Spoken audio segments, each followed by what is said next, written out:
Sziasztok! A lelkitársakról nézünk most, nézünk rájuk, hogy mi újság velük, mit lehet tudni a kapcsolatukról, hogy vannak, hogy van a kapcsolódásuk.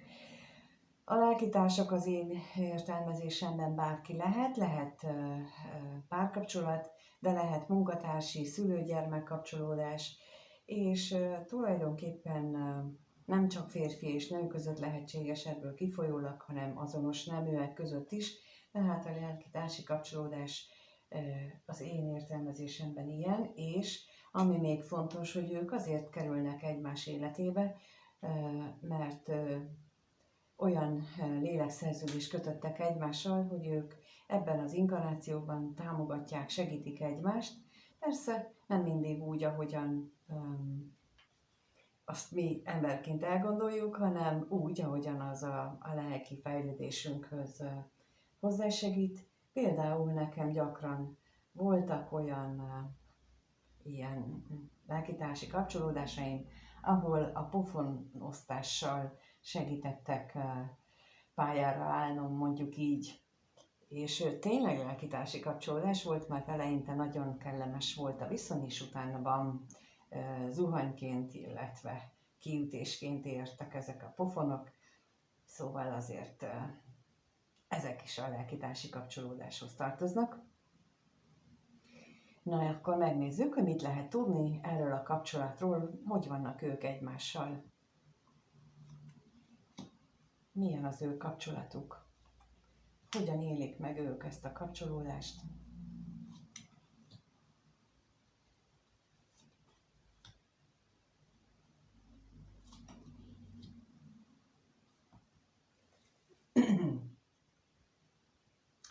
Elképzelhető, hogy egyik vagy mindkét félnél az otthonban eléggé csivár, mondjuk így a hangulat,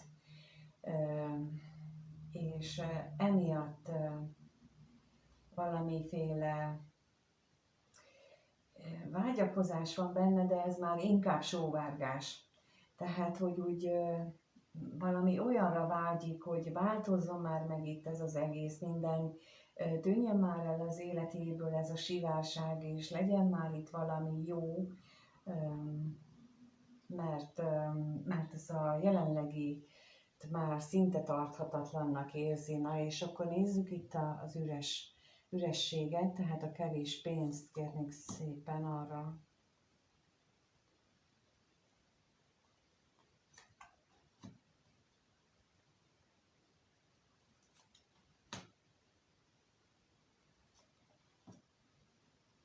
Itt arra utalnak, hogy amit az előbb elmondtam, tehát ez a lélekszerződés része volt, az, hogy neki valamelyik őjüknek, vagy esetleg mindkettőjüknek meg kell tapasztalni a veszteséget, akár munkahelyi veszteség is lehet, tehát hogy a munkahelyen, a munkában vannak olyan helyzetek, hogy nem úgy mennek a dolgok, vagy egyáltalán nincs munka, megszűnt a munkahely, tehát bármi ilyen lehetséges, tehát meg kell tapasztalnia azt, hogy a dolgok nem mennek jól. Az anyagi világnak a hiányosságai. Na, ez például, ha neked az a sors feladat van, itt vár bármelyiküknek, hogy az anyagi világban stabilizálni kell a biztonságot, akkor lehetséges, hogy itt azért kell megtapasztalni az anyagi bizonytalanságot a munka révén, hogy megértsd, hogy nem csak az anyagi biztonság jelenti a biztonságot, sokkal inkább az érzelmi biztonság nyújtja az anyagi biztonságot is. Tehát, hogyha érzelmileg mi kiegyensúlyozottnak tudjuk érezni magunkat, vagy meg tudjuk teremteni, hogy ez megtörténjen, akkor az anyagi biztonságunk is abban is realizálódik. És ez így ellentmondásnak tűnik, de nekem például egy ilyen feladatom van, hogy ezt így megteremtsem, és hogy ne, és ez csak annyit jelent, hogy nem aggódom állandóan, hogy honnan lesz pénz. Tehát itt is erről van szó, hogy az, amit a másik személy tanít, például azzal, hogy a főnök, hogy azt mondja, hogy akkor most rád nincsen szükség, akkor ez arra tanítja az adott illetőt, hogy ne essen kétségbe, hogy jaj, mi lesz most, hanem azt jelenti, hogy higgye el, hogy biztos, hogy jó lesz.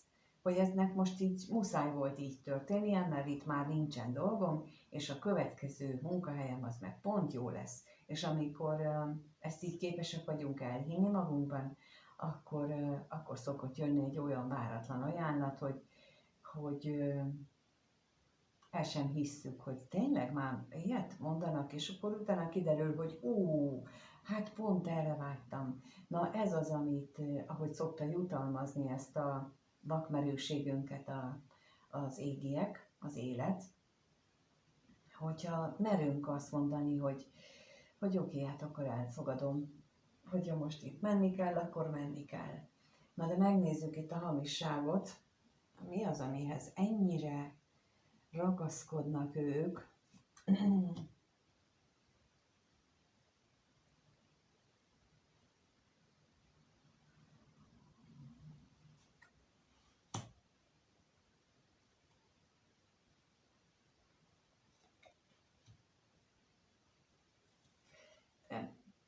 Bocs, pont ugyanezt mondja, hogy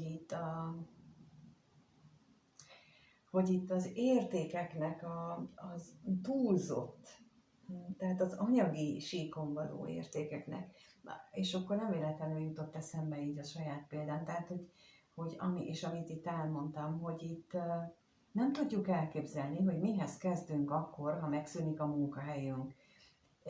És ezt a sorrendet kell itt felcserélni, hogy bár megszűnt a munkahelyünk, de még bennünk ott van, aki kérlelhetetlenül erősít, hogy ennek így kellett történnie, és akkor jön is a jó helyette. Hát mikor és hogyan, azt nem tudom, de érkezik. És akkor itt menet közben ne veszítsük el a türelmünket, a hitünket, mert nem bizonytalanodjunk el, mert itt ez a próba tulajdonképpen, és mint itt is látszik, hogy ez egy lelki szerződésen alapuló dolog kettejük között, úgyhogy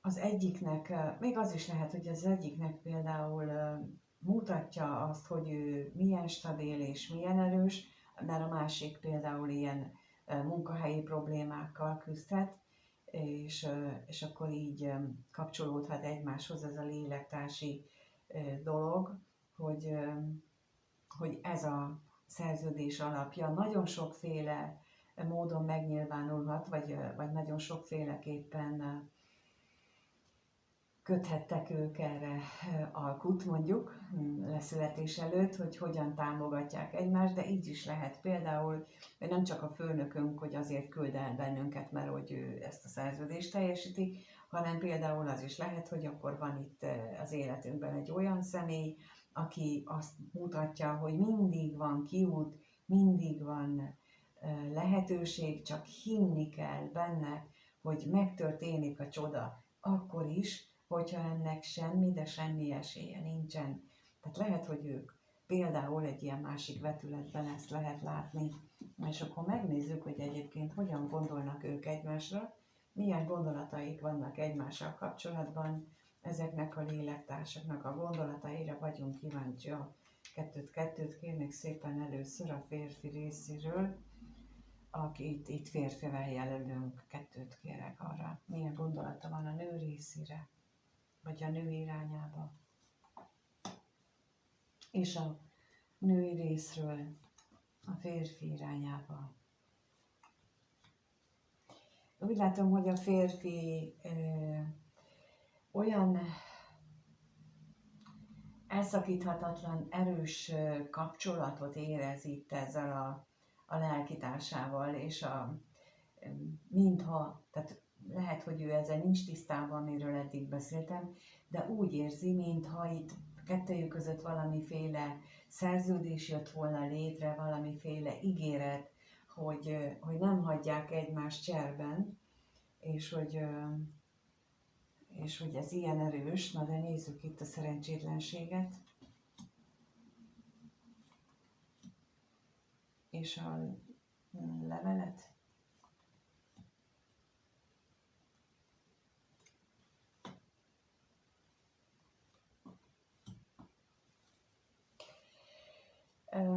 Igen, tehát mindig van valami, mindig történik valami, amitől meg tud újulni ez a kapcsolódás kettejük között, még akkor is, hogyha a múltak, vagy a közös múlt, vagy mindegyik őjüknek a saját múltja akadályokat gördít az újra kapcsolódás elé, mégis valahogy azt érzi itt a férfival jelölt személy, hogy ennek a kapcsolatnak nagyon mély kötelékei vannak, nagyon mély tartalma van a háttérben, ő nem is tudja elképzelni, hogy mitől működik, de hát még működik, mert mindig újra és újra jön valami olyan, amitől megint itt vagyunk, megint találkozunk, megint megújultunk, tehát valahogy ezt éli meg. És eközben a nővel jelölt személy, ő meg azt mondja, hogy, vagy azt gondolja, hogy itt állandóan problémák vannak a találkozással, lehet, hogy a férfi részéről érzékeli ezt a problémát, de nézzük a látogatást, mit tudhatunk meg.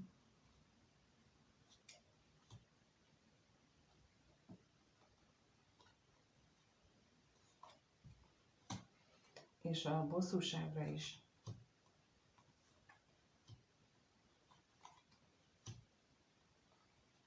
Miért?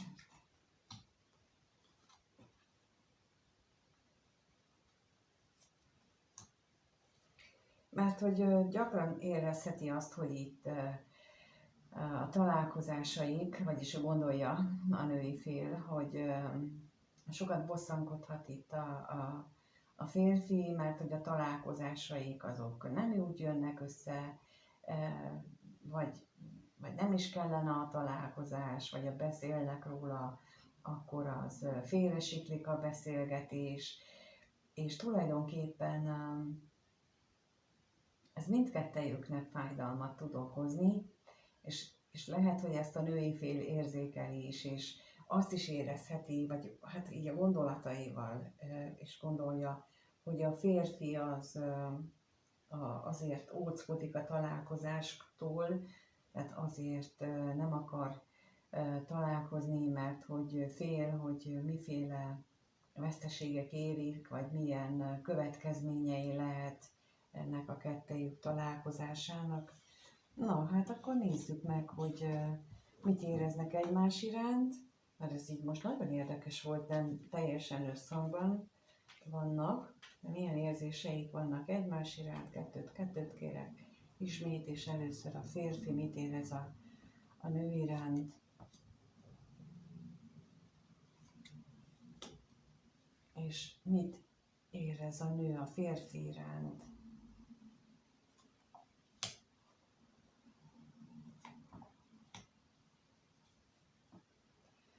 Hát a férfi az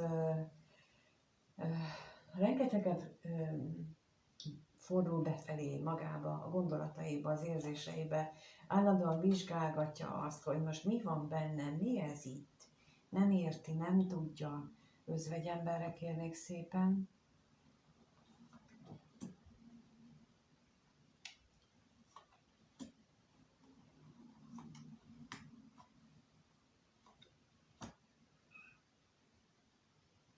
És a gondolatra is kérek.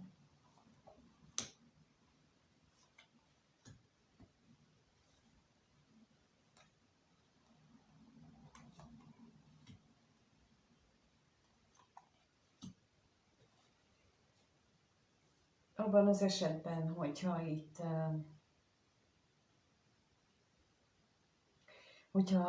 itt közöttük a találkozásoknak újra és újra elmaradnának,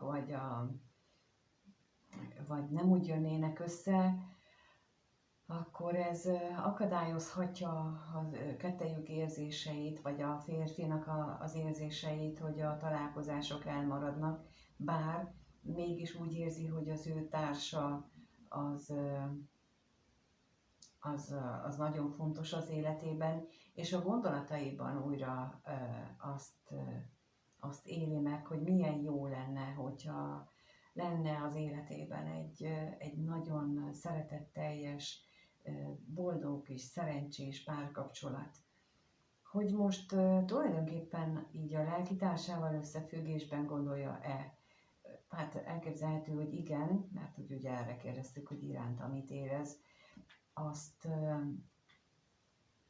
Azt pontosan nem mondom, hogy 100%, inkább azt mondom, hogy nagy többségben lehet ez, és ott lehet még a háttérben az is, hogy van valakinek egy olyan kapcsolódása, ami akadályozza ezt a személyt a mindennapi megélésében, akadályozza, hogy megélje az érzéseit, és olyan módon akadályozza, hogy ő közben pedig arra vágyik gondolatban, hogy megtapasztalja a szeretetteljes párkapcsolatot.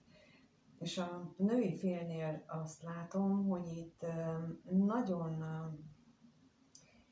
toxikus módon, szinte már toxikus módon kapcsolódik a múlthoz, akár a közös múltjukhoz is. Na nézzük a hamisságot.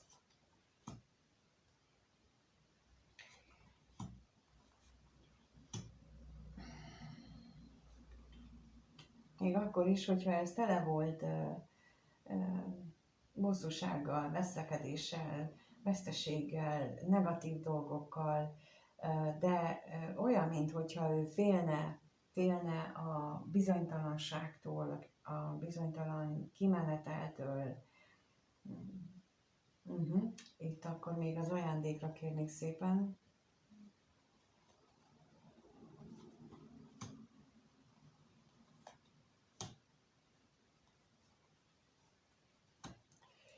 Mert ami még közben eszembe jutott az, hogy az első kérdésnél az jött ki, hogy itt az anyagiak, az anyagi síknak a letétele a fontos, vagy annak a megértése, úgyhogy lehetséges, hogy itt ő azért is érzi itt ezt a nagyon erős kötődést és a múlthoz való ragaszkodást, mert neki még ezzel van dolga. De nagyon erős benne az érzések, a vágyak, a mély lelki vágyódás, hasonlóan, mint ahogy a férfinál látjuk az érzéseknél, hogy egyszerűen nem tudja, hogy mi az, ami ide köti, vagy őket összeköti, de valami nagyon mély kötődést érez ott ő is, meg a női fél is. És pillanatnyilag tengernyi akadály van közöttük, és mégis ennek ellenére ott van ez a nagyon mély együvé tartozás érzése. Na megnézzük akkor, hogy hogyan alakul a következő 1-2 hétben ez a kapcsolat, hogyan alakul ennek a lelkitársnak a kapcsolódása a következő 1-2 hétben, mit tudhatunk meg arról. Hát ő jönni akart, én nem akartam. De ő jönni akart mindenképpen.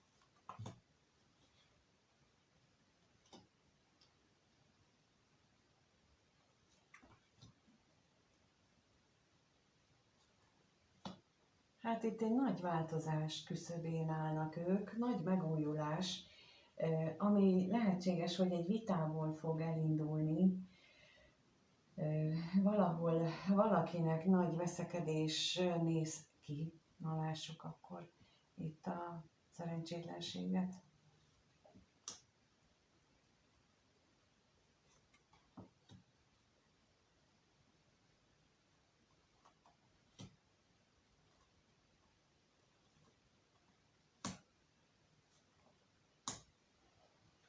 Ami nem kizárt, hogy valamelyik őjük otthonában, vagy a közös otthonban, ha most közös személyről van szó, ott robban ki, és az érzésekkel, a vágyakkal van összefüggésben, és akkor most a bosszúságra kérnék szépen.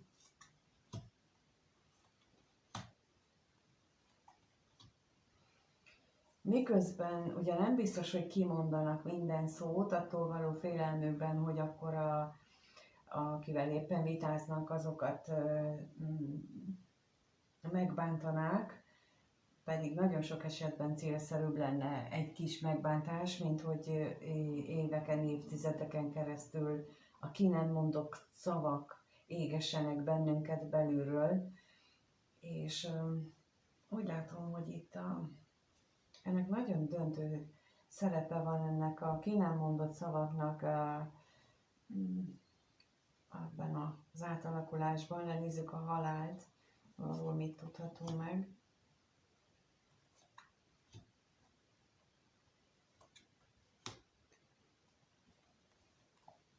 Hát meg kell tapasztalniuk valamelyik őknek, vagy mindkettőjüknek azt az állapotot, amikor a semmiben vannak. Amikor akár a munkahely elvesztéssel, vagy a távolság, a kettejük közötti távolság stabilizálódásával mindketten a hiány állapotot élik meg, de ennek a hiánynak a megélése lesz majd az, amelyik elvezeti őket egy megújuláshoz és egy új kezdethez. És ami ott az elején kiesett, az nagyon is azzal van összefüggésben, amit ott mondtam, hogy ez az egész esemény sorozat, amit itt látszik, az egy olyan vitából indulhat, egy olyan veszekedésből kerekedhet ki, ami az otthoni szokásoknak a változásával, vagy annak a cserélődésével van összefüggésben, és ott lehet esetleg érheti egyiket vagy másik olyukat olyan vád, hogy azért van ez, mert te erre vágysz, meg arra vágysz, mert te miattad, és akkor így ebből robbanhat ki egy olyan vita, veszekedés, aminek az lesz a következménye, hogy hatalmas űrt él meg egyikőjük vagy mindkettőjük, és ez gondolkoztatja el őket majd az élet valódi mélységeiről és az életükről is tulajdonképpen. És ez akkor szokott bekövetkezni, amikor az életünk során folyamatosan kapjuk a jeleket, hogy álljunk már végre bele abba az életfeladatunkba, amiért születtünk, ismerjük már fel a dolgokat, és ha nem történik meg ez, akkor kapjuk újra és újra a lehetőségeket, ilyen lehetőségekre gondolok, és ha nem, akkor pedig bekövetkezik a különválasztás, a különlét, hogy megélje ezt a katartikus állapotot, aminek hatására ő belőle megszületik az új főnix, tehát az újjászületés benne megtörténik, és felismeri azokat, hogy mit csináltam eddig, vagy hogyan éltem. A lényeg itt ilyenkor az, hogy ne hibáztassuk senkit, se magamat, se a másikat, se az égieket, senkit, hanem azt, és azért beszélek ezekről, hogy azt értsük meg, hogy ez így törvényszerű, ez mindenképpen így történik. Mindenki ezen megy keresztül, ha beszél róla, ha nem. Ez egy normál folyamat is, és a lényeg az, hogy minél hamarabb túllépünk rajta, anélkül, hogy bárkit is ezért okolnánk, akkor annál hamarabb lesz nekünk jó, annál hamarabb következik be itt az újjászületés.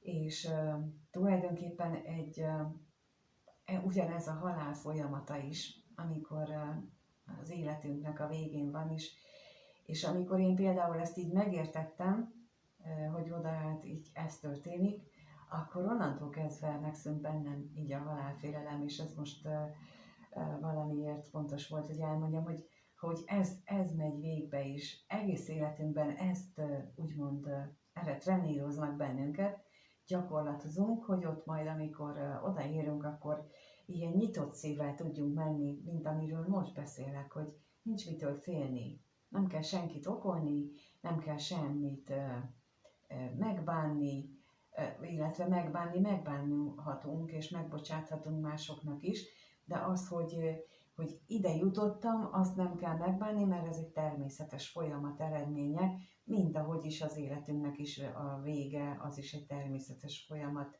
Tehát így valahogy most emiatt, bocsánat, de ez most így jött, hogy beszéljek erről, hogy ez így egy analógia, ugyanaz a lefolyás és ugyanazok mennek bennünk végbe, és most itt megtanulhatjuk ezek által, hogy, hogy nem bántunk, nem okolunk senkit, hanem lehetőséget látunk meg arra, hogy wow, itt új élet kezdődhet számunkra, új élet csírái bontakoznak ki előttünk, új életszakasz, megújulás, és ebbe vetett hitünk legyen meg, ezt látjuk itt most. Remélem és kívánom, hogy minél több mindenkinél történjen ez meg, annak ellenére, hogy ez nem biztos, hogy egy kellemes időszak lesz, az viszont biztos, hogy rajtatok múlik, hogy ez néhány napig tart, vagy több hónapig, esetleg több évig. Ez csak és kizárólag rajtatok múlik. El lehet ezt húzni, hogyha bele bonyolódik az ember a gyászba, de tulajdonképpen túl is lehet lenni rajta, hogyha megértjük azt, hogy ennek így kellett történnie. Hogy mi emberek nem vagyunk semminek sem az urai. Az életünk felett valami sokkal nagyobb uralkodik, a láthatatlan világ erői, és minél hamarabb ismerjük fel és el ezt a dolgot, annál könnyebbé válik az életünk, az övék is, ennek a lelki-társi kapcsolódásnak a tagjainak is. Ezt kívánom, hogy minél előbb értse meg, élje meg, mert hogy ez széppé teheti az életüket. Köszönöm, hogy itt vagytok, és köszönöm, ha megírjátok kommentben, hogy mit gondoltok erről. Köszönöm mindent, minden kommentet, minden lájkot, feliratkozást. Köszönöm, hogyha hype-oljátok a videót, mert hogy ki tudja, hogy mit akarnak ezzel elérni. Nektek semmibe sem kerül. Én meg azt se tudom, hogy még mindig nem látom ennek az összefüggéseit. Talán majd egyszer sikerül megtalálnom, pedig amúgy nincsen rossz ilyen képességem, de hát majd kiderül. Szóval, amíg nem találkozunk egyéniben, mert a leírásban megtaláljátok az egyéni konzultációs lehetőséget is, a karmaoldási lehetőségeket is, az Ikerláng workshop webes anyagát is, ahol megtudhatjátok a hátteret, az Ikerláng kapcsolódásnak a hátterét, ahogy itt is például beszélek róla, csak annál így összesűrítve is sok órányi anyag lett belőle, amit nem is lehet talán ilyen egy húzamba meghallgatni, ezért úgy csináltam, hogy több videó, több részlet, több időszakon keresztül lehet megérteni, meghallgatni újra, mert sokkal nagyobb dolgok vannak amögött, mint amit emberileg észre fel tudunk fogni, és erről beszélek azokban a videókban, egyéni konzultációval, ami sok órás egyéni konzultáció, ahol mindenkinek az egyéni életét tudjuk átvenni, átbeszélni, és természetesen ennek a díja is bele tartozik a másikba, úgy, ahogy az előzőnél is. Szóval egy olyan ajándék vagy ajánlat, amit ha valaki komolyan veszi az életét, akkor nem hagy ki, de ha mégis úgy dönt, akkor is jó. Minden jó. Köszönöm mindenkinek, minden jót kívánok én is. Sziasztok!